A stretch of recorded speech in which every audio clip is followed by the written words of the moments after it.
وكفى وسلام على عباده الذين اصطفى أما بعد فأعوذ بالله من الشيطان الرجيم بسم الله الرحمن الرحيم ولا تهنوا ولا تحزنوا وأنتم الأعلون إن كنتم مؤمنين صدق الله العلي العظيم وقال رسول الله صلى الله عليه وسلم حب الوطن من الإيمان درود شريف اللهم صل على سيدنا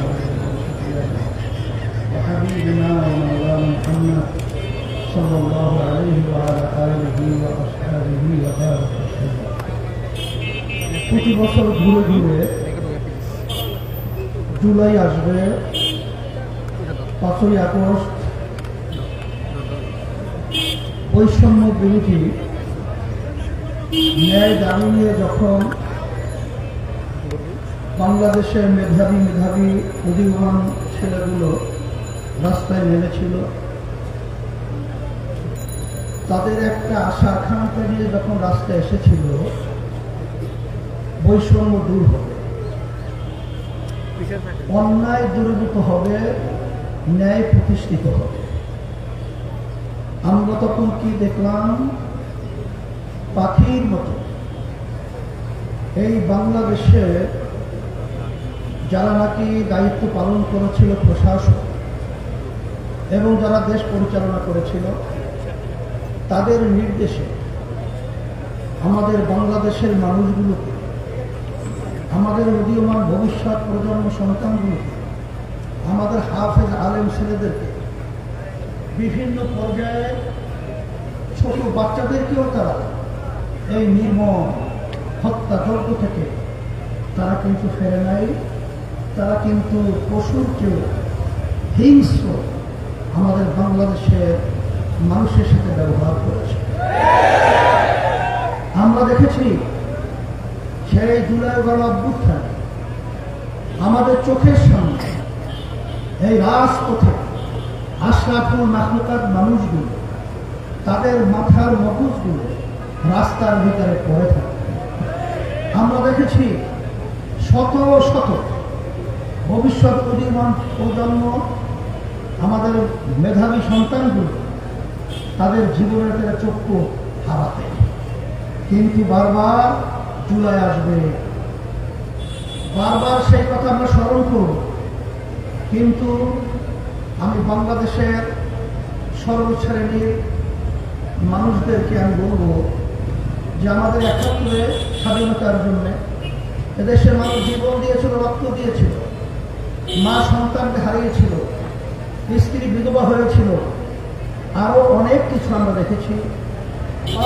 বারবার আমাদের দেশে এইভাবে জীবন দেওয়ার, রক্ত দেওয়ার এবং পঙ্গু হওয়ার ইতিহাস আমাদের বাংলাদেশে সর্বক্ষরের মতো যেটা লেখা রয়েছে, বাস্তবে রয়েছে।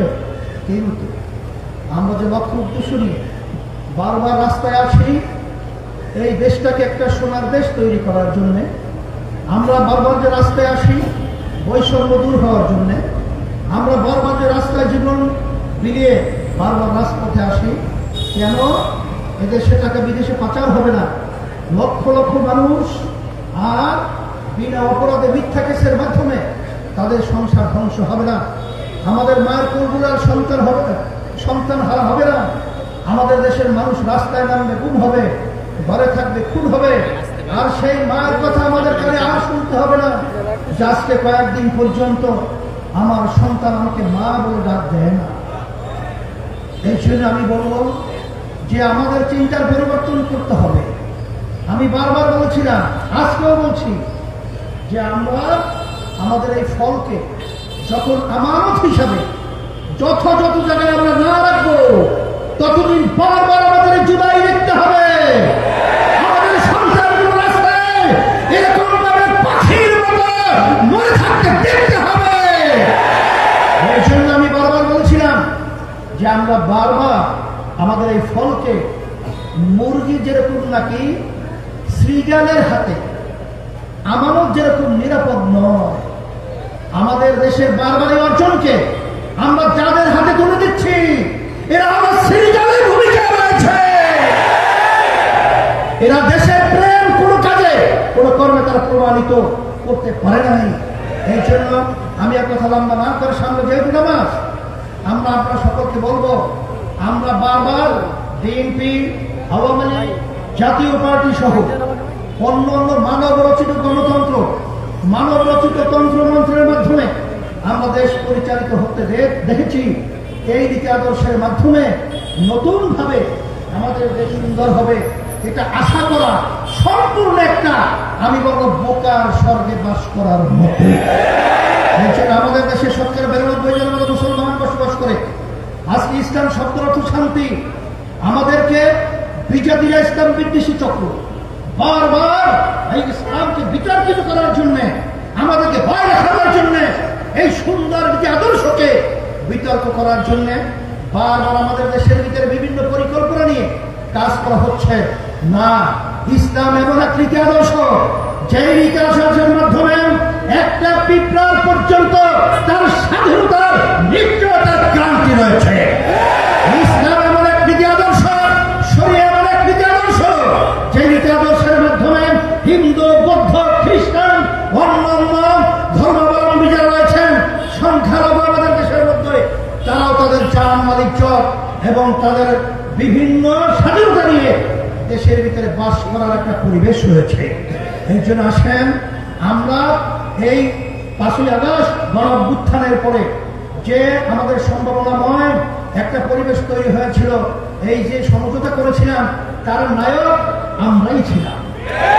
দেখা যায় যে কিছু স্বার্থান্বেষী মহল, কিছু লোভীরা যখন দেখো পরিবেশ তৈরি হয়েছে, তখন তারা ক্ষমতার অধিকার দিয়ে দেশকে, মানুষকে তারা পাত্তা না দিয়ে বিদেশিদের সেই আবার গোলামের জিনজিনের মধ্যে আবদ্ধ হওয়ার জন্য যখন তারা সিদ্ধান্ত গ্রহণ করেছিল, তখন ইসলামী আন্দোলন বাংলাদেশ, আমরা দেশ, ইসলাম এবং মানবতা রক্ষার জন্য আমরা তখন এই ক্ষমতার দ্বার প্রান্ত থেকে আমরা আবার ইসলামের পক্ষে, শরিয়ার পক্ষে, মানবতার পক্ষে, দেশের পক্ষে আমরা ভিন্ন হয়ে আমরা বাক্স দিয়েছিলাম।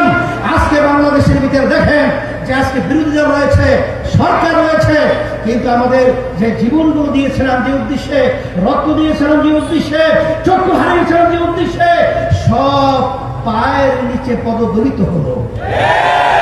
আসেন, আমি সর্বশ্রেণী সর্বমহলের আমার সাংবাদিক বন্ধু সহ, প্রশাসন বন্ধু সহ সকলকে আমি উদাত্ত আহ্বান জানাবো, আসেন আমরা সবাই একত্রিত হয়ে আমরা দেশকে ভালোবাসি।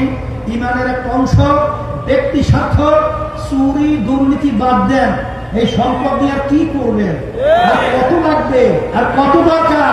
আসেন আসেন, সেই রক্তকে ভুলেন না, আজকে সেই সন্তানের হাজুরি ভুলেন না, আজকে সেই মায়ের আত্মনাথ ভুলেন না। আজকে আমরা সবাই সেই জুলাই চেতনায় উজ্জীবিত হয়ে আমাদের দেশকে স্মরণের দেশ গড়ার আহ্বান রেখে আজকে আমরা সেই জুলাই সনদের যে ব্যাপার রয়েছে, আমি বর্তমান সরকারকে বলবো, আমাদের প্রধানমন্ত্রী তিনি বলেছিলেন অক্ষরে অক্ষরে সেটা বাস্তবায়িত হবে, ওই আমরা লক্ষণ দেখছি না। বরঞ্চ আজকে বিভিন্ন ছাত্র হলে, বিভিন্ন জায়গায় যে বিশৃঙ্খলা পরিবেশ দেখেছি, এইটা কিন্তু এই জুলাইয়ের ফসল না, এটাকে আপনারা পরিবর্তন করবেন। এখন আপনাদের সকলকে ধন্যবাদ জানিয়ে আমি সামনে সুন্দর দেশ গড়ার আহ্বান রেখে আমি আমার আলোচনা শেষ করছি। রব্বানা আতিনা ফিদ দুনিয়া হাসানাতাও ওয়া ফিল আখিরাতি হাসানাতাও ওয়া কিনা আযাবান্নার।